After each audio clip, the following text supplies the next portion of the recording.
Well, good evening everybody, and can I just say thank you everyone for coming out in Christmas week. A few minutes ago I spoke with Prime Minister Modi, and I'm very pleased to announce that New Zealand has now concluded a free trade agreement with India. This is a landmark deal with the world's largest country and the world's fastest growing big economy that will create opportunities for jobs, exports and growth for all New Zealanders. This deal delivers on National's campaign commitment made in April 2023 to secure a free trade agreement with India in our first term. Today is promise made, promise kept. Formal negotiations for this agreement launched only 9 months ago during my visit to India. But from day one, this government has worked incredibly hard to prioritise and invest in our relationship with India. The engagement has been intensive. Todd has actually visited India 7 times since the election. The Foreign Minister has visited India twice, and then earlier this year I led New Zealand's largest ever trade mission to India and have met with Prime Minister Modi and also Ministers Jaishankar and Goyal several times. In return, we have welcomed high-level ministerial delegations and a visit by India's President. The result is a high-quality trade agreement with a trusted partner that will deliver deep and lasting benefits for New Zealand. This government is fixing the basics and building the future, and a key part of that plan is driving economic growth. A growing economy means more opportunities right here at home. It means jobs, it means higher wages, it means that we can deliver more roads, schools and hospitals and have better, more responsive public services. Trade is the engine room of our economy. The more we sell overseas, the better that Kiwi exporters can support more jobs and higher wages. In fact, 1 in 4 New Zealand jobs are linked to trade, and we know that exporting firms pay their workers higher incomes than non-exporting firms. And that's why my government set an ambitious goal to double exports in 10 years, and that's why we're hustling out there on the world stage, forging new international partnerships, because the better our exporters do, the better New Zealand's economy does. I never ever want New Zealand exporters to be worse off than our competitors. Yet that is the current reality in India today. Let me give you just a small example, because before Australia's FTA was signed with India in 2022, New Zealand supplied almost 90% of India's lamb imports. Today, New Zealand's share has collapsed to around 8%, while Australia now supplies over 90%. This is a direct result of New Zealand sheep farmers facing a 33% tariff, while Australian lamb enters duty-free. Similarly, Australia has now drawn equal with New Zealand in other sectors too, and the bottom line is that their trade has grown and as ours has fallen. I will not have New Zealand exporters being left behind and disadvantaged. So that brings us to India, and if there is one word to describe this free trade agreement with India, it is quite simply opportunity. This deal tears down the barriers to selling exports to 1.4 billion Indian consumers. This historic agreement removes or reduces tariffs on 95% of New Zealand's exports to India, amongst the highest of any Indian FTA. It puts New Zealand's exporters on an equal or better footing to our competitors across a range of sectors and opens the doors to India's rapidly expanding middle class. That means more Kiwi jobs, higher wages and more opportunity for New Zealanders to get ahead. Today is only the beginning, and as Prime Minister Modi and I have said, these are 2 countries who should have an even deeper and broader relationship and friendship. Before I hand over to Trade Minister Todd McClay to go through the details of this game-changing agreement, I just do genuinely want to thank Todd and Minister Goyal for all your outstanding collaboration in getting us to this point and getting this deal over the line. I know that both New Zealand and India are going to be much better off for it. But with that, Todd, over to you. Well, thank you, Prime Minister, and good evening, everyone, and thank you for being here. We have concluded a historic free trade agreement with India that delivers unprecedented access to 1.4 billion consumers for New Zealand's world-class products and services. The deal delivers meaningful commercial real outcomes for New Zealand exporters across much of our economy. That means more exports, more jobs, and more growth for New Zealand and for New Zealanders. This agreement provides extraordinary opportunities for this country. To see this, we can look towards Australia, which signed a free trade agreement with India in 2022. In the first 2 years following this deal, exports from Australia to India increased by 123%. If we can unlock the same growth, exports from New Zealand to India could lift from a current level of $1.8 billion to around $4 billion over a similar period of time. This was a challenging negotiation, but both sides have worked extremely hard and in good faith throughout. The result is a very high quality trade agreement that is good for the people of India and good for the people of New Zealand. Now let me run you through some of the details of the agreement. This FTA, as the Prime Minister said, will reduce or remove 90% of tariffs on exports to India, and no country has achieved more than this in an FTA with India. Most of the benefits of the agreement are immediate.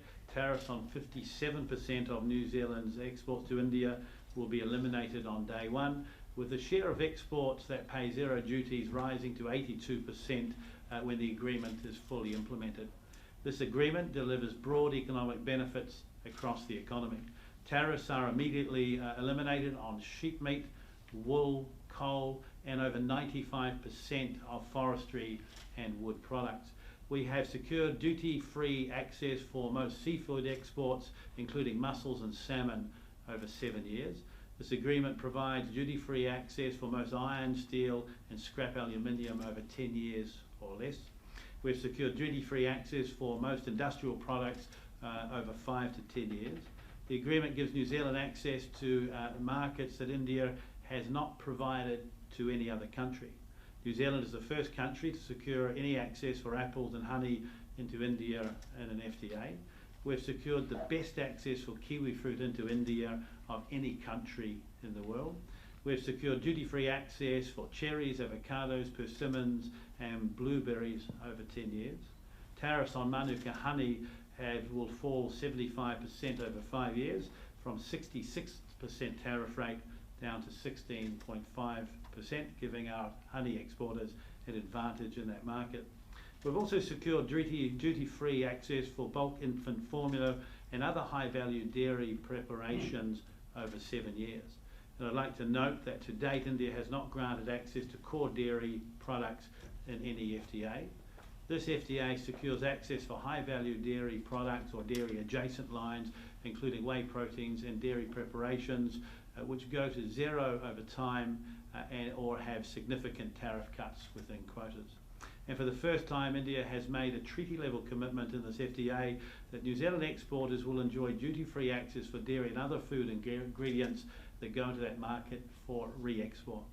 The agreement also future-proofs New Zealand's access in dairy by offering a right to negotiate. If India gives better access to a comparable country, this will trigger an automatic process of consultation for an upgrade. And to provide better access to the skills New Zealand needs to grow the economy, the agreement establishes a process for up to 1,667 high-skilled workers on 3-year work visas per year. These temporary work visas will be focused on the New Zealand Green List, where New Zealand has skill shortages, for example, doctors, nurses, teachers, ICT and engineers. Visas cannot be renewed or extended, and existing immigration screening and qualifications and experience criteria will continue to apply. Under the agreement, the government retains the ability to change the green list to match skills shortages that exist in our economy. And in addition, to ensure our tourism and rural sectors have the workers they need, we've aligned our working holiday scheme with the Australia's India FTA, providing up to 1,000 places each year. New Zealand has also agreed to eliminate tariffs on goods imported from India from day one, which are already low, with an average rate of just 2.5%. Ladies and gentlemen, New Zealand is a trading nation. 1 in 4 jobs is connected to trade, and trade is amongst the most important drivers of growth and incomes in the country. And that's why over the last 2 years we've worked extremely hard to take a bipartisan approach to trade. There's consensus building across our parliament between the major political parties of the benefits of trade for New Zealand, and that trade allows New Zealand to grow its economy and deliver benefits. Accordingly, I have this morning spoken to the main opposition party and given them a briefing and offered them access to our trade officials to understand the agreement better. I believe this agreement is strongly in New Zealand's best interests. Every party that supports a growing economy should look to support this agreement. And I want to thank our officials, the Ministry of Foreign Affairs and Trade, and across the civil service, particularly Vangelis Vitalis, our chief negotiator, and his team of more than 20 sector experts for their tremendous effort throughout the negotiations. It's just 2 years since my first visit with officials to meet my counterpart in India, and as the Prime Minister said, just 9 months ago we launched negotiations whilst in India. They, along with every New Zealander, share in the extraordinary success of this agreement that will benefit every New Zealander. India's scale and its rapidly rising prosperity means this agreement has the potential to deliver billions of dollars worth of new export income and thousands of jobs for New Zealanders. And that's why we're very proud today to be able to announce the conclusion of this FTA. Thank you, Prime Minister. Well, thank you, Todd, and again I just want to thank you on behalf of all Kiwis for the incredible amount of work that you personally have put in to pull all of this off. Can I join with you and also thank Vangelis Vitalis and our incredible team of negotiators. They're incredibly skilled and experienced trade negotiators. They've worked incredibly hard at all hours of day and night. Vangelis was telling me he's had 23 trips to Japan, to India at the time. We've actually been in power 24 months, so it's almost one every month. I know he's been up several times a month. They have actually been relentless, they've been exceptional, and we owe them a lot, and you deserve to have a very relaxing break and a chance to catch up with and recharge with your loved ones. And finally, can I just also acknowledge the many Kiwi companies and organisations that have supported and encouraged Todd and I over the last year to get this deal done too. This genuinely, as Todd said, is a win for all New Zealanders, and with that, we're very happy to take your questions. This deal is probably going to require legislation, correct? And Winston Peters and New Zealand First have said that they will not support that legislation. Has Labor given you any impression that they are going to support it through Parliament? Well, so the first step is for us to look to sign the agreement. We expect that to happen during the first 6 months of next year. And then the normal process is the treaty is presented to Parliament. There is treaty examination, which goes through the process where New Zealanders get to submit on it and have a view. And then finally, you're right, we need implementing legislation. That's going to take some time to develop. And normally, trade agreements from the point of signature take 12 months or slightly more. An opportunity to have a broad conversation with Labor on this, but have extended the opportunity for negotiators to talk to them more deeply. The point of this is a very high quality agreement that's good for New Zealand. There will be a number of range of views and concerns that New Zealanders and others have, but this is in the best interest of New Zealand. It will be each party for themselves to decide their position of whether they want to support an agreement that would deliver thousands of jobs and billions of dollars worth of new exports. So you must acknowledge that in obviously election year next year that this is something you're going to have to campaign on because you don't have the numbers on your own side of the house to pass it now, and you're also probably, based on current polling, even after the election, if you win, you are going to need Labor to get it through. Are you confident that you can actually get this deal through Parliament? Yes, we are. I mean, we think this is a deal that's in the interests of all New Zealanders. The fact that we've negotiated a very high quality FTA, we've done things in this agreement that India hasn't done with other countries before. When we look at a market of 1.5 billion people, we look at a market that's going to have 700 million middle class. We're the third biggest economy by 2028, maybe 28, 2030. That's a phenomenal opportunity for New Zealand. So, we're very much pro-trade, but as Todd has said, we've seen a lot of good bipartisan support for trade across the Parliament, and we'll continue to build the case for that. How hard did you try and get Winston Peters to support it? Well, look, I mean, he'll have his own views as his party. We happen to think. Disappointing, though. Well, we think this is a deal that's really good for New Zealand. When we look at the sectors that actually are there of seafood, of wool, of coal, of a whole bunch of sectors that are of interest to New Zealand, and what Todd and the team have been able to negotiate, it's absolutely a fantastic deal. He disagrees with you. Sorry? He disagrees with you in terms of the high quality deal that you've got. He's saying that he urged you not to rush into concluding a low quality deal. Did you rush this through? Absolutely not. This is a situation where you've had the commitment from the Prime Minister of India, the Prime Minister of New Zealand, our two trade ministers, all of our officials and teams made a very strong commitment together in March to actually work our way through the issues. More time doesn't drive a better deal. This is as good a deal as it gets, and I think we should be very, very proud of this. You couldn't have got a better deal. This is a high quality, an incredible deal. Why not take another 6 months because more time wouldn't add to improving the quality of the deal. But you potentially could have also secured support from New Zealand First had you waited. Well, we've talked this through as a cabinet. We've talked it through with New Zealand First. They're well aware. We spent a lot of time with them, taking them through the deal. We have tried to deal with their objections as they've raised them and reassure them about the component parts are in the interests of New Zealand. But at the end of the day, this is going to be the third biggest economy in the world. This is an economy that New Zealand needs to be in, and frankly, I'm not prepared to sit there while Australian lamb is at 90%, and we used to have 90% share, and now we're down at 8%. I'm not prepared to have New Zealand horticultural exports, woolen exports, seafood exports, not actually in a place where they can compete with others. So, we've done an incredible deal here. There's been a huge amount of effort and work on both sides of it. We've worked, as you've seen, it may have been 9 months, but we've worked every day of those 9 months incredibly hard on this deal with our teams. And there's been deep commitment from the Prime Ministers of both countries to get this thing done. There'll be plenty of support for it, and congratulations on getting it over the line, but is it appropriate to take it out to the New Zealand public if it's not actually going to pass into law? You can't actually do that. Well, again, Todd can explain the process, but it's no different from every other deal that we've done. Just think about the GCC, the UAE, the EU deals as well. Well, largely since the TPP agreement, there's been consensus on trade across our parliament, particularly with the large major parties. The TPP agreement wasn't supported by two parties. Subsequently, since then, it has been, including two deals that have gone to law this time. Ultimately, what happens in the process, you conclude, and then you go through a process of signing. But until a deal's signed, actually, there is nothing to put before Parliament. What happens, though, is largely what Parliament will have to decide upon is the range of changes to the tariff cuts, and so in the case of New Zealand, to get rid of 2.5% in return when it comes to seafood and wood and lamb and all of the products I'm talking about, we'll get some of the best access anywhere in the world. You ask about whether or not this has been rushed.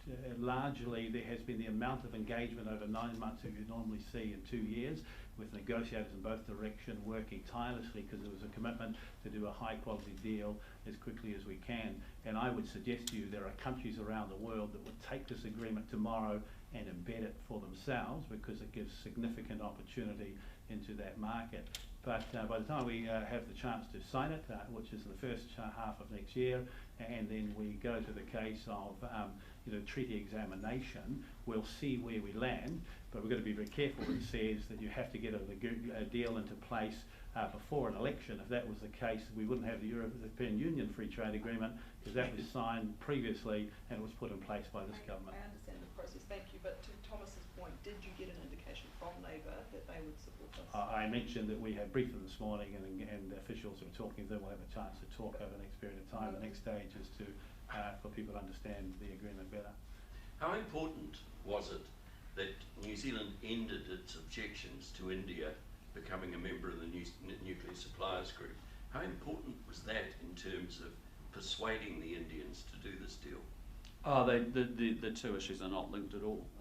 We made a decision in March, as you know. Where did we start from when we came to office 2 years ago? We had very limited relationship with India. In fact, our trade had actually gone backwards in the previous period of time. We had to build back a relationship. That's what we spent our first year doing, was actually building the relationships and the rapport. It was when I was in Laos that then Prime Minister Modi very kindly invited us to India.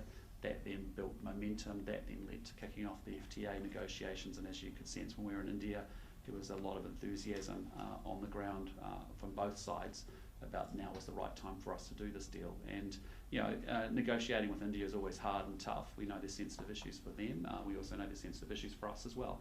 And so we've got very experienced negotiators. I'm very proud of the work that they've undertaken over the last 9 months. But the exciting thing here is that we've seen the transformative power of other FTAs. If you think about China moving from $8 billion to $40 billion, if you think about the EU coming into force and creating almost $1.5 to $2 billion worth of value in the first year. You think about the 20% growth we've seen on the back of the UK FTA with New Zealand as well. This represents a huge opportunity for us in a market that is going to be growing very, very quickly. And for us to get in at this level and to be able to get attention and share of mind to complete the deal, but not just a deal, but a very high quality deal, so that we can actually remove those barriers and grow with the market is actually really exciting. And I think talking to all our sector CEOs over the last year, I can tell you they're pretty excited about this access. That means that they don't have to do trade there with one hand tied behind their back relative to their competitors sitting in Australia or any other part of the world for that matter. Well, Labor's been critical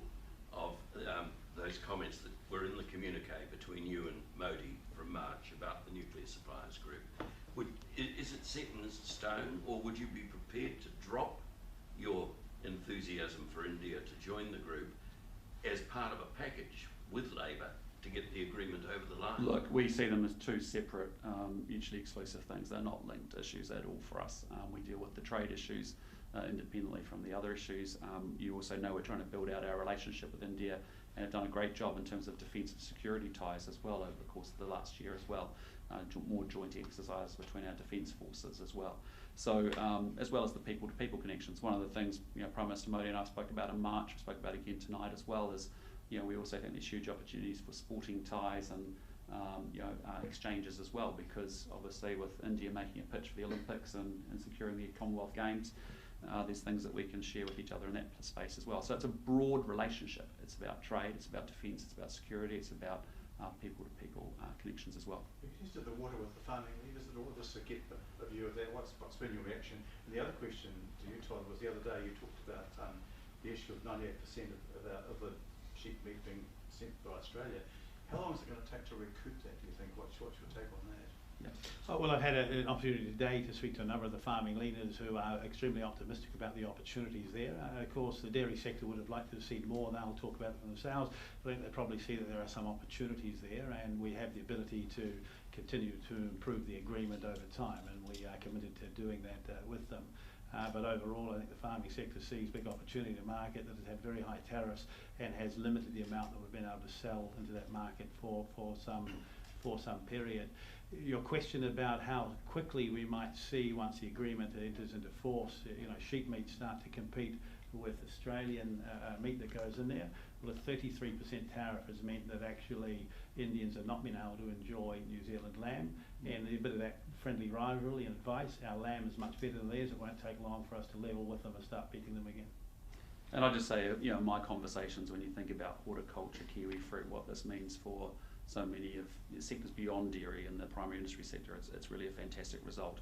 And with respect to dairy, we knew that core dairy was always going to be a sensitive issue in India, quite understandably so.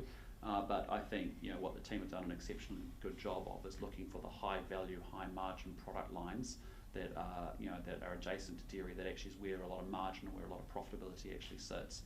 And the fact that we'll have a 1 year review post the FTA to see what else we can sharpen up a year down the road, and equally then an actual support for a right to negotiate should any better deal be done with dairy with any other country.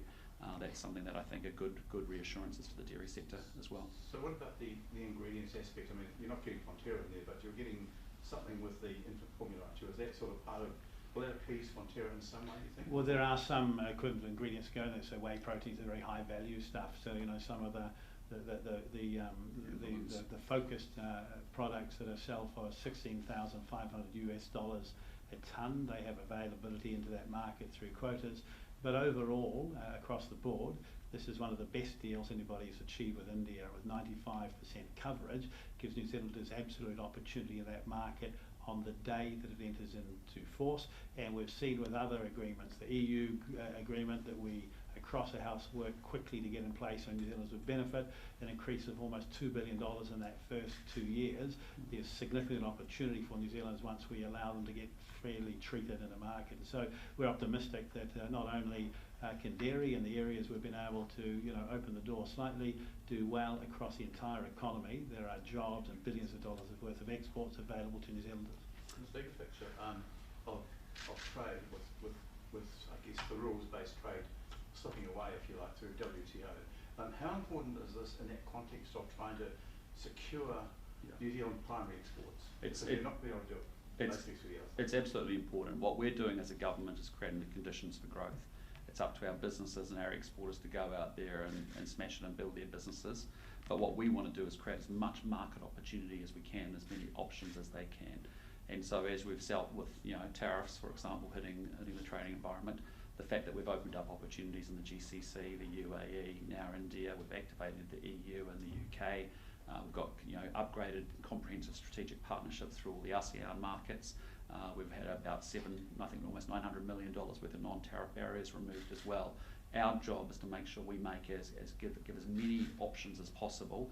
And what I've found over the last 2 years is that I think our companies have got even better and more agile at being able to move from market to market where they see opportunity and where they see margin, and they understand the customers and the channels and the profitability in each of those sectors as well. So, again, this is a really exciting day for New Zealand, because when you think about the power of being able to grow with the fastest growing economy in the G20, one of the fastest growing big economy in the world, and what will be potentially the third largest economy in a couple of years, for us to enter now and to be able to grow on the back of that growth with that market growth is pretty special. Is the cultural side, so one more question, is the cultural side with India becoming an important part? Like we've got cricket, we've got a whole lot of things there which seem to present itself as other countries do. How important is that in the whole negotiation for you? Well, I think, as you saw, when I took the delegation to India, we took obviously, government ministers and politicians, we took a big business delegation, but we also took for the first time a community delegation, because, this is a country now in New Zealand that has a very significant Indian diaspora. They are essentially, as we've said before, the living bridge between New Zealand and India. They're very critical for that relationship, and I think they'll be feeling incredibly proud today of what we have achieved and what we've pulled off. Okay, last question. Winston Peters says this is our first trade deal to exclude major dairy products. Does that marry with the idea that it's a high quality one? First trade deal to exclude major dairy products like milk, cheese and butter. I accept you've got some targeted dairy products, but how can high it value be dairy products. how can it be high quality if Yep. you've excluded it in that way? Well, 95% of everything sells into that market has tariff elimination or reduction. That makes it a comprehensive agreement under conditions set, I suppose, by the WTO, firstly. Secondly, the amount of those products imported from anywhere in the world into India is minimal, and so we don't have a lot of access, because as with every other country there is a very high tariff there. The most important thing though, I think, is if India does extend better treatment to another similar country, then we have the ability to negotiate that. It makes us no worse off, although we're part of a negotiation. And so certainly we would have wanted greater access to the market in a number of areas, but the ability, which is different than other agreements, to say 1 year after entry into force we look to improve the agreement, is very valuable for New Zealand. Normally what happens in a trade agreement is sometime in the future ministers or governments will agree to upgrade, but now we have a commitment to continue to improve. And if you think finally, in the case of the China Free Trade Agreement, it took 20 years before we got full liberalisation. With the UK it takes 30 years, with the EU we never do, and we don't have a trade agreement with the US. So in the case of India, we have commitments in many areas of the economy. There's more that we believe we would like to achieve. We'll have the opportunity to continue to look to improve that, as future governments will over time. Isn't the issue though that cheaper quality dairy export, that is what New Zealand excels at. That is one of the biggest things that we do export. So a trade deal that doesn't significantly liberalise, or doesn't liberalise in any way access of that to this market, is potentially not worth signing, because we've conceded on all these other areas. We've lost any ability to negotiate on those areas, and we've not been able to achieve any access on one of New Zealand's. Well, I think to the sheep farmers out there who are no longer selling product to their market, they wouldn't agree with you that this isn't a valuable agreement. And I think in as far as wine is concerned, or apples, or honey, or seafood, or forestry products, that would be the same case. I may not agree. But to your sure. Why don't I have a go and you have a go, because it'll work better than that conversation between us. But the point here is, if actually you look at that, we have committed to increasing the value of exports over 10 years. And you are right, there are a number of products that are lower value that we might want to sell into that market. But I would challenge for many New Zealand dairy companies, they are finding ways to add value to their products, and they want to actually be in markets where they get greater value than only what has become a commodity trade. Commodities and dairy is very important to New Zealand, but the New Zealand dairy industry, the New Zealand dairy farmer are more than commodity producers now, as we've seen, along the lines of 3,000 tonnes a year of high value whey, concentrates and other things going into that market with a very high tariff rate. we've been able to cut that in half and guarantee in the future that they will remain competitive. So do you think the dairy sector is going to be happy with this deal? Well, they'll speak for themselves. With my conversations today, of course, they would wish better access. I think they'll probably see that this is a start and are pleased that we'll have an opportunity to continue to improve. So I don't think that they would say that actually it delivered the things that they want, but I think across the economy for all exporters, this is in the best interest of New Zealand, and they with us will continue to make the case in that market and many markets around the world where they face barriers, be it tariff rates or non-tariff barriers, to continue to improve. You saw with under free trade agreement we have under the CPTPP with Canada, we took a case against them because it wasn't about tariff rates, it was about access. We won that. We'll continue to work with the dairy sector as they've asked us to improve their access, including over time, getting tariff rates down for them. And the 95% figure, that is 95%. That is 95% of all of the lines of items that 95% of our trade. Of our trade, right? And then the other 5%. The other 5%. Things either that are excluded, right. But it doesn't include things we don't trade with them. Right, but that 5% does include, low value dairy exports, which are among New Zealand's most significant exports of any kind. Well, not into India, they're not, no, because we would export more of the high value to India. But I can get the full list for you. But I guess isn't the point of the fact that we're not exporting much of this dairy to India that the tariffs are so high and they will continue to be high because you haven't used this agreement to lower them? So Thomas, what I'd say is it's about our relative competitiveness, right? So what's the choice? Do you want to sit there and say, actually, we're not going to do a deal with India and actually not get the benefit for everything else other than core dairy? As you've seen when you've been out and about with me across the region, when you look at the work of Fonterra and many of our other dairy companies, where they're adding value, getting high margins, is in value-added products. And by actually getting some of those lines, that is good news for some of those dairy companies where there is high margin, 3-4 times greater than core commodity dairy products, right? The stuff that New Zealand has added value to through research and development that they can get premium prices for is good stuff. I'd just say to you, even if we stripped out dairy out of the China deal, it would be a massive, significant trading partner for New Zealand in its own right. Still, we believe our number one trading partner. So I just wouldn't underestimate the fact that if you've been a lamb producer, you used to supplying 90% of the lamb into India, and now you supply 8%.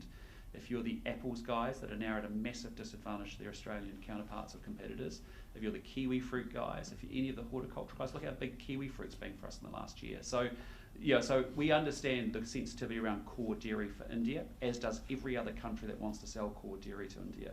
When 45% of the population is essentially tied up in subsistence farming and in dairy production, we understand that it's a politically sensitive issue for every country. Then the question is about our relative competitiveness and our ability to access lines that others can't in order to create higher margin opportunity. One of the hallmarks, which I think you'll come understand in the next few days, is the re-export opportunity, which is the ability to send bulk material to India and then repackage, re-export it into India or through other markets, is actually, I think, a very, very good facility as well for our dairy customers. But look, we'll do the review a year after it's in effect. We've also got the ability to negotiate, or right to negotiate, should any better deal in a relative competitiveness sense be created with India, and we'd obviously exploit that. And in the meanwhile, we've got re-export and we've got some high value product lines where real margin is being created. With that, team, we're going to have to wrap it up. Last question, Liliana, and then we'll go. Well, I've got two, if that's okay. Yeah, we just got to catch one. Yeah. In terms of this, was this about meeting a coalition agreement / your election promise, as opposed to getting the best deal for New Zealand? No, this is the latter. This is about getting the best deal for New Zealand. And New Zealand had given up on India. New Zealand had said India wasn't important. I personally believe a lot in India. I've been there a lot. I've done a lot of business there with one of the biggest Indian companies. In my private sector background in life, it's a country of huge, huge opportunity. When we see 400, we've had 250 million people in the last 10 years lifted into the middle class from poverty. It's going to go from 440 million to 700 million middle class consumers that want superior world-class New Zealand products and services, the premium stuff that we can sell and we do better than anybody in the world. Labour has said in the past that without dairy it's a broken promise. Are you comfortable that if the ball's in their court effectively? We have got an outstanding deal for New Zealand and India, and I think when you look at what other countries have achieved, I'm very, very proud of the fact that we got 95% of our trade impacted in this way. Did you see the scenes in Auckland today? Sorry? Did you see any the news from Auckland protests from Destiny Church and the Sikh community. Did you have any? Yeah, I saw that. Again, we've got no time for Destiny Church. This is a country that respects people from multi-faiths and multi-ethnicities. This is a multicultural country, and we have huge respect for people coming from lots of different backgrounds. It's important that they all understand they're valued, and I saw the protests against the Sikh community, and I thought that was entirely inappropriate. But I don't think there's a lot of support from New Zealanders for Brian Tamaki and the Destiny Church. All right, team. Thanks so much. Appreciate it. About working out to Christmas. Thank you. Thank you.